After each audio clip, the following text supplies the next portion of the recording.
서중석의 현대사 이야기 13 파트 3.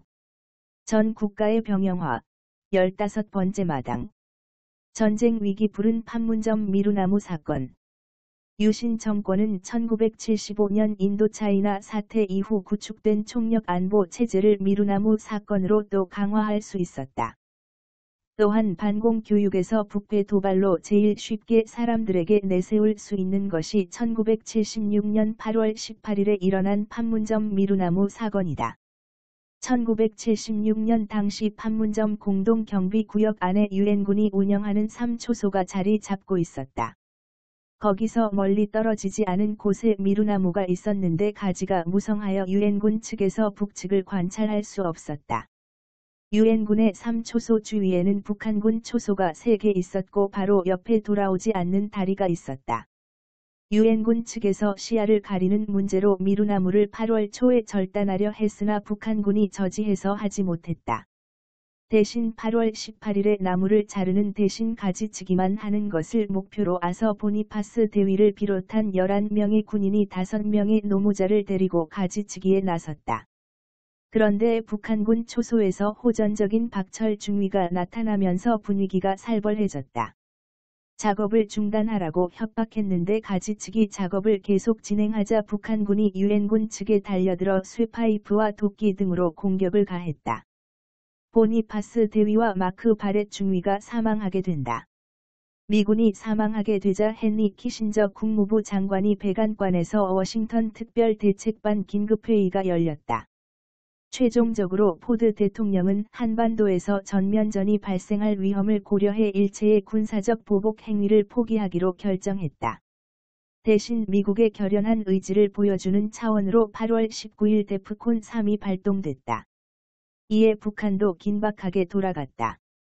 인민군 총사령관 김일성의 명령에 따라 전시 사태를 선포하고 평양 시민을 지방으로 분산시키고 전투태세에 돌입했다. 유엔군 사령부에서는 문제의 원인이었던 미루나무를 제거하는 작전을 세우고 폴 버니언 작전이 세워졌다. 이 작전에 한국의 특전사 병력이 차출됐다. 폴 버니언 작전을 지휘한 사람은 빅터 비에라 중령인데 이 작전에서는 무력 충돌의 발생을 원하지 않았으므로 한국군의 총기 휴대는 절대 허용하지 않았다. 작전 시작 전에 데프콘 3에서 데프콘 2로 단계가 상향되었다. 문제는 한국군이 미군 몰래 M16 소총과 수류탄, 대전차 무기, 유탄 발사기, 경기관총 등 무기를 숨겨 가지고 들어갔다. 이에 대해 김충식 기자는 그것은 군 통수권자인 박 대통령의 결단이었음이 분명하다. 김일성이와 한판 붙고 말겠다고 별러온 그는 88 사태를 그 계기로 잡았던 것이다 라고 썼다. 폴 버니언 작전이 개시되고 유엔군은 북한군의 저항 없이 미루나무를 절단하는데 성공했는데 그 다음에 문제가 생긴다. 한국 특전사 병력이 북한 초소를 파괴하기 시작한 것이다. 그들은 5, 6, 7, 8 초소를 파괴했다. 이들이 이렇게 초소를 파괴한 건 박 대통령의 결단에 의한 것임이 분명하다고 김충식 기자는 썼다. 이 위험하고 아슬아슬한 순간에 북한군은 끝내 대응하지 않았다. 김정념의 회고록에 따르면 기적적으로 전쟁은 일어나지 않았다고 되어 있다. 작전에서 한국군이 제멋대로 행동한 것에 대해 미국 측에서 강하게 반발하자 특공대장으로서 64명을 이끌었던 김종헌 소령 등 장교 2명이 군법회의와 징계위 절차를 거쳐 처벌을 받았다고 했지만 실질적인 불이익은 전혀 없었다고 한다. 전 국가의 병영화 16번째 마당. 판문점 미루나무 사건을 통해 본 한반도 전쟁 문제. 우리 국군이 더 강하다고 생각해. 월남전에서 실전 경험을 쌓기도 해서. 라고 1976년 7월 31일 박정희는 출입 기자들에게 이렇게 말했다고 한다. 그 이전에는 김일성이가 까불면 평양이나 원산, 함흥까지 때리고 올라가는 건 문제도 아냐라고도 발언했다. 그리고 국군의 강한 신무기 등을 개발하고 있는지 얘기했다. 판문점 미루나무 사건이 일어나자 여차하면 연백평야까지 치고 올라가려는 생각을 한 것도 이런 자신감 때문이었을 것이다. 전 국가의 병영화 17번째 마당. 박정희의 이중잣대. 국민에겐 남침 공포. 외국 언론엔 북. 쉽사리 전쟁 안 할 것. 1971년 12월 박정희가 국가 비상사태 선언을 할 때에는 남침 가능성이 높다는 걸 제일 큰 이유로 내세웠다. 그로부터 1년도 안 지난 유신 쿠데타를 일으킬 때에는 전혀 다른 모습을 보였다. 1972년 7.4남북 공동성명을 발표하고 체육관 대통령으로 선출돼 취임할 때까지는 평화 통일을 강조했다. 그런데 1973년 8월 8일 김대중 납치 사건이 일어나자 북쪽에서 대화를 중단하겠다고 나서자 평화 통일을 내세워 유신 체제를 유지, 수호하는 데 문제가 생겼다. 대북 방침은 1971년 국가 비상사태 선언 때로 회귀한다. 한때 북한이라 불렀던 것을 다시 북배로 바꿔 부르는 것을 학교나 언론을 비롯한 사회 곳곳에서 발견할 수 있었다. 그리고는 북한의 남침 가능성을 너무 과도하게 많이 강조했다. 지긋지긋할 정도로 남침에 대한 이야기를 한 박정희는 정말 북한의 남침 가능성을 믿고 있었던 것일까? 그렇지만 그는 외국인과의 인터뷰에서는 다른 생각을 밝혔다. 1975년 외신 기자 인터뷰에서 그가 한 말을 보면 한마디로 군사적으로는 우리가 다소 뒤지고 있는 분야도 있지만 경제적으로는 우리가 훨씬 앞서고 있다. 우리의 1인당 국민소득이 북한 공산 집단의 1인당 국민소득을 훨씬 능가하고 있으므로 북한의 위협은 별거 아니라고 얘기했다. 속으로는 북의 남침 가능성을 낮게 보았지만 국민들을 통제하기에 국방과 반공은 가장 쉬운 도구였다. 전 국가의 병영화. 18번째 마당. 식민 사관에 빠졌던 박정희. 왜 유신 체제에선 민족 주체성 강조했나? 1970년대 문화에서 충효 사상. 전통 문화 강조의 복고주의가 나타난다. 충효 사상은 국민교육 헌장, 반공, 새마을운동 교육과 함께 유신 후기로 가면 굉장히 중요한 교육 과정이 된다. 유신 체제는 파시즘적 국가주의를 뼈대로 하고 있었다. 충효 사상이나 전통 문화 강조는 지도자, 영도자에 대해 부정적인 얘기는 용납할 수 없고 따라야 하는 것이라는 사고의 틀을 갖게끔 하는 데 중요한 역할을 한다.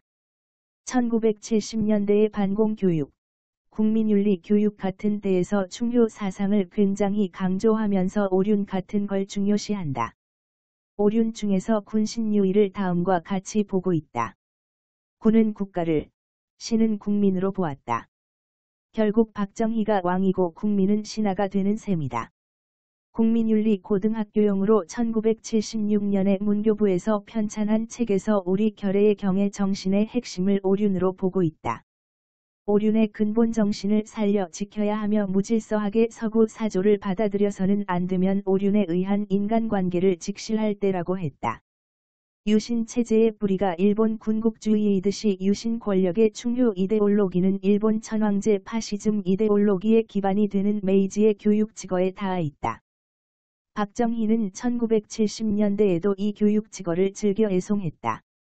메이지 교육직어도 조선에서 아동들까지 달달 외계했지만 박정희의 국민교육헌장도 그러했다. 5.16 쿠데타 후 박정희는 과 등을 통해 강도 높은 식민 사관을 드러냈다. 그런데 1970년대로 들어오면서 전통문화, 민족문화 등을 강조하고 주체적 민족사관으로도 표현되는 것을 내세운다. 1960 물결표 쌓인 0970년대 한국 사회의 문화 변화에 자신을 맞춰나가는 변형 과정을 보여주었다. 소설가 이병주의 글에 나오는 것처럼 박 대통령은 이전에는 독립운동도 그렇게 무시하고 파벌 싸움으로 비하했지만 이제는 대통령이라는 직위에 있으니까 적어도 겉으로는 독립운동을 중시하지 않을 수 없게 됐다. 전 국가의 병영화. 19번째 마당. 앞에선 이순신 성웅화하고 뒤에선 기생관광 부추기고.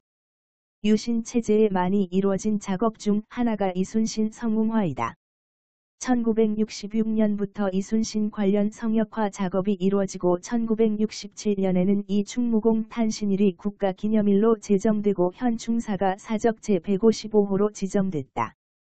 진중권 교수는 이광수가 쓴 소설 이순신을 보고 진정으로 그리고 싶어 했던 것은 외적과 용감하게 싸우는 이순신이 아니라 문약하고 시기심 많은 선비 정치인들에 의하여 당하고 많은 비극적 군인이었다고 했다. 이순신 장군은 유신체제 수호에 이용되었다. 전 국가의 병영화. 20번째 마당. 엄숙주의 내세워 대중문화 짓밟고 활락의 장소에서 종말. 박정의 아이러니. 1970년대에는 대중문화가 이전과는 다른 형태로 꽃을 피울 수 있는 여러 조건이 형성되어 가고 있었다. 1960년대 후반부터 산업화가 급속히 이루어지고 1970년대에 가속화되며 그러한 산업사회에 어울리는 대중문화가 형성될 수 있게 된다. 또한 0960년대부터 1970년대에 인홍 현상이 급격하게 일어나고 도시가 비대하게 된 것도 작용했다. 그와 함께 이 시기에 매체가 폭증했다. 라디오, 텔레비전이 크게 늘어났다. 이 시기에 세계적으로 문화에 큰 변화가 일어났는데 미국에서는 흑인 민권 운동이 급격히 일어나고 그와 동시에 월남전에 반대하는 반전 운동이 거세게 일어났다. 이와 함께 주류 문화에 대항하는 대항문화적 반항이 청년 세대에 퍼져나갔다. 수십만 명이 모임 대규모 반전 시위도 워싱턴에서 일어났고 분노한 청년들이 열기는 절정에 달했고 예술은 거리로 내려왔고 청년 문화가 활기를 띠었다. 그러한 세계적 흐름의 영향을 받아 한국에서도 1970년을 전후해 청년 문화가 유입됐다. 1970년을 전후해 포크송이 유행하고 저항적 반전 포크인 밥 딜런이나 존 바에즈 노래도 많이 부르기 시작했다. 이른바 통불생으로 불리는 통기타, 블루진 그리고 생맥주가 젊은이들의 정서와 감각을 사로잡아서 대단한 인기였다. 한국 사회가 이렇게 새로운 문화, 시대로 들어가고 있었지만 유신체제라는 게 출현하면서 이것을 꺾어버린다. 더욱이 1975년 가요 대학살이라 불리는 사태가 일어난다. 1975년 6월 한국예술문화윤리위원회는 공연활동 정화 방안으로 새로운 심의 기준을 내놨다. 그러면서 많은 음악을 금지한다. 이때 금지된 곡들은 상식적으로 이해하기 어려운 이유들로 금지곡이 되었다. 김추자의 사회의 불신 풍조를 조장한다는 이유로 금지곡이 되었다. 이렇게 가요 대학살을 자행하고 대마초 파동이 일면서 가수의 생명까지 끊어버리는 결과를 낳았다. 1975년 말 이장희, 윤영주, 이종용을 비롯해 8명이 구속된 것을 필두로 1976년 초까지 신중현, 김추자 등 100여 명의 연예인이 대마초 연예인으로 불리며 입건되고 그 가운데 수십 명이 구속됐다. 방송 검열도 유신체제에 와서 아주 심해졌다. 1975년 9월 문공부는 새로운 방송 편성 지침을 하달했다. 영화 검열도 강화돼서 헌법, 그러니까 유신 헌법의 기본 질서에 위배되거나 국가 권위를 손상하는 것으로 보이면 규제하게 돼 있었다. 1978년의 경우 공연윤리위원회에서 각본 141편을 심의했는데 그 가운데 무수정으로 통과된 건 18편밖에 없었다. 이렇게 영화는 1970년대 말기로 갈수록 죽어갈 뿐만 아니라 1980년대에도 계속 죽어 있다가 1990년대 하반기에 가서야 수준 높은 작품들이 나오고 관객들이 많이 찾게 된다. 1973년에 장발, 미니스커트를 단속하는 개정 경범죄 처벌법이 발효됐다. 그 전에도 단속을 했지만 이것을 통해 더 강하게 단속하게 된다. 국민의 머리 길이와 치마 길이까지 통제하려고 한 유신체제는 군대보다 더 군대 같은 국가를 만들어 놓았다. 전 국가의 병영화. 21번째 마당. 독재 권력과 저급한 기성 문화에 맞선 대항 문화의 탄생. 1970년대 대학가에서는 지금까지 말한 것과는 상당히 다른 문화가 나타난다. 민중문화라고 얘기하는 건데 지배 세력의 외부 추종 문화를 매판 문화로 비판하고 우리 것을 추구하고 탐구하는 정신으로 전통 문화를 일궈나갔다. 1970년 전통 가면극의 원형 전수 및 창조적 계승이라는 기치 아래 서울대에서 민속가면극연구회가 만들어졌다. 이 무렵 민속문화연구회, 탈춤연구반, 민속가면극연구회, 전통예술연구회 같은 것들이 여러 대학에 만들어졌고 대학뿐 아니라 지역 사회 노동자들 사이의 문화운동으로 퍼져나갔다. 이러한 흐름은 한국에서 대학 문화로서 탄생했다고 볼 수 있다. 1970년대, 1980년대는 금서의 시대이기도 했다.